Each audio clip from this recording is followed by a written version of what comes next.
तो जैसा कि आप सभी जानते हैं, ठीक है, पृथ्वी पर विभिन्न प्रकार के जीव जंतु पाए जाते हैं। तो आज हम लोग कुछ प्रमुख जीवों के श्वसन अंग के बारे में पढ़ेंगे। किसके बारे में पढ़ेंगे? श्वसन अंग के बारे में, ठीक है। अगर आप लोगों से एक क्वेश्चन करें कि बताओ मनुष्य किस चीज़ से सांस लेता है, तो बहुत सारे लोग सोच रहे होंगे कि नाक से, ठीक है। तो मान लो इसे नाक बंद कर लिए, तो ये तो मुंह से भी सांस लिया जा रहा है, तो ये कैसे? इस सूरत तो गजब हो गया। हम तो शुरू से पढ़े हैं का कि नाक से सांस लेना, हम लोग नाक से सांस लेते हैं, लेकिन नाक जब बंद कर लिए तो मुंह से सांस ले। तो कुछ ऐसे भी विद्वान होंगे कहेंगे मुंह और नाक दोनों से सांस लेते हैं। होगा आप लोगों के दिमाग में ऐसा क्वेश्चन आ रहा होगा, लेकिन ऐसा बात नहीं है। नाक का मुंह जो है वो सिर्फ सांस जो यानी हवा जो है, हवा को अंदर ले जाने का एक रास्ता है। मेन जो चीज़ है, हम लोग सांस जिस चीज़ से लेते हैं वो फेफड़े से लेते हैं, जो फेफड़ा यहाँ होता है। कभी देखें हम लोग सांस ही से लेते हैं तो पूरा फूल जाता है, फिर सांस छोड़ते हैं तो पचक जाता है। तो ये जो है यहाँ जो फेफड़ा होता है, एक जोड़ी फेफड़ा, हमारे शरीर में फेफड़ों की संख्या एक जोड़ी होती है। एक जोड़ी मतलब दूगो।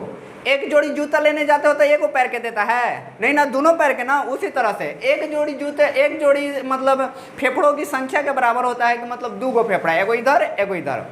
किसी कोई दिक्कत? अब अगर पूछे कि मनुष्य किस चीज़ से सांस लेता है, तो ना तो नाक से सांस लेता है, ना ही मुंह से लेता है, ठीक है, फेफड़े से लेता है। किससे लेता है? फेफड़े से। कोनो यही सोच रहा होगा ये पगला गिल बा मास्टर, हमने बचपने से पढ़ा होता या नाक से या फेफड़ा कहाँ से ला दिलस। ऐसा बात नहीं है, हम लोग फेफड़े से ही सांस लेते हैं। किसी को दिक्कत है? चलो कुछ ऐसे भी जीव हैं उनके बारे में भी हम लोग पढ़ लेते हैं। देखो मनुष्य यानी मानव, हम लोग किस चीज़ से सांस लेते हैं बाबू? फेफड़े से। मछली जो होती है वो गिल्स से सांस लेती है, ठीक है। गिल्स को हिंदी में गिलफड़ा भी बोलते हैं। कोई दिक्कत? मेंढक जो होता है, मेंढक ही एक ऐसा जीव है जो तीनों चीज़ों से सांस लेता है, त्वचा, फेफड़ा और नर्सिंग को हम लोग गिल्स बोलते हैं। देखो यहाँ पे, ठीक है। अब समझाते हैं कि कब जो होता है मेंढक जो होता है, कब त्वचा से सांस लेता है मतलब स्किन से, कब फेफड़ा से सांस लेता है, कब नर्सिका से सांस लेता है, ठीक है। इधर आ जाओ थोड़ा। देखो बाबू, ये है मेंढक। मेंढक जब जमीन के अंदर रहेगा, देखो वो कभी कभी छोटा छोटा बिल होता है, इसे तुरंत घुस जाता है पैर फैला के, ओकरे में डूबा नहीं, ठीक है। और खाली पैरवा लौकेगा पीछे से, ऐसे तुरंत घुस जाएगा उसी में। तो बिल उल में भी कभी कभी मेंढक देखे वो रहता है, जो जब अगर किसी बिल में रहेगा या मिट्टी के अंदर, जमीन के अंदर रहेगा, ठीक है, तो अब वो सांस लेगा अपना बाबू किससे? तो त्वचा से यानी स्किन से, ठीक है। अब देखो जब ये भूमि पर रहेगा यानी ऐसे, ठीक है, हम लोगों को घर में जो दिखता है एकदम सामने जो भूमि पर रहेगा, वो लेगा कब? तो वो लेगा फेफड़े से। कोई दिक्कत?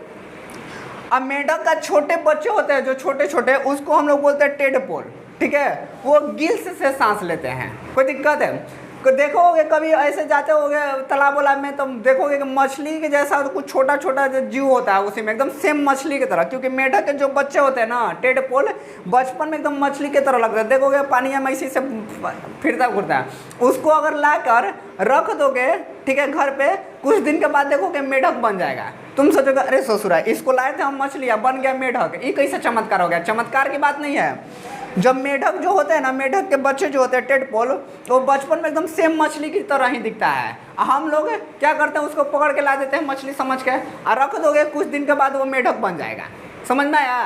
तो जो अंदर होते हैं पानी में जितने भी जीव होते हैं वो किससे सांस लेते हैं? गिल से। इसीलिए मेंढक का बच्चा जो टेडपोल होता है वो भी किससे सांस लेता है? गिल से ही। किसी कोई दिक्कत? भूमि पे त्वचा से कब सांस लेगा? जब भूमि के अंदर रहेगा। जब फेफड़ा से कब सांस लेगा? जब भूमि पर रहेगा। अब कोई दिक्कत? चलो आगे आ जाओ। मच्छर, मक्खी, कीट और कॉकरोच जो होते हैं, ये तीनों बाबू ट्रेकिया से सांस लेते हैं। अधिकतर पूछता है कॉकरोच का मतलब श्वसन अंग क्या होता है, तो आप लोग याद रखना कि मच्छर, मक्खी और कीट जो होते हैं ना, इनका जो होता है श्वसन अंग ट्रेकिया होता है। क्या होता है? ट्रेकिया। शेर हो गया, सांप हो गया, पक्षी हो गया, ये फेफड़े से सांस लेते हैं, यानी हम लोगों के जैसे। कोई दिक्कत?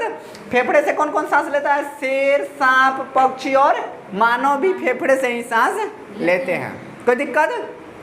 चलो, ऑक्टोपस जो होता है बाबू, ये भी जल में पाया जाता है, ठीक है। ऑक्टोपस जो होता है वो गिल्स से सांस लेता है। किससे सांस लेता है? गिल्स से। केचुआ जो होता है वो त्वचा से सांस लेता है। कोई दिक्कत है? और चूहा जो होता है वो किससे सांस लेता है? फेफड़ा से। हम लोग क्या देखें कि दो को जो ऐसे जीव हैं जो मिट्टी के अंदर रहते हैं वो किससे सांस लेते हैं? तो त्वचा से, स्किन से। पहला मेढक जो होता है मिट्टी के अंदर रहेगा तो किससे सांस लेता है? देखो तो ये भी त्वचा से है। केचुआ भी मिट्टी के अंदर ही पाया जाता है कि नहीं? तो वो भी किससे सांस ले रहा है? त्वचा से। देख लो, इसको छाप लो। बताओ इसमें से किसी को कोई दिक्कत जो ऐसा हो कि जिसमें कन्फ्यूजन हो ना? तेज बड़ा सुन, तू नहीं कभी कन्फ्यूजन हो सकेला। चलो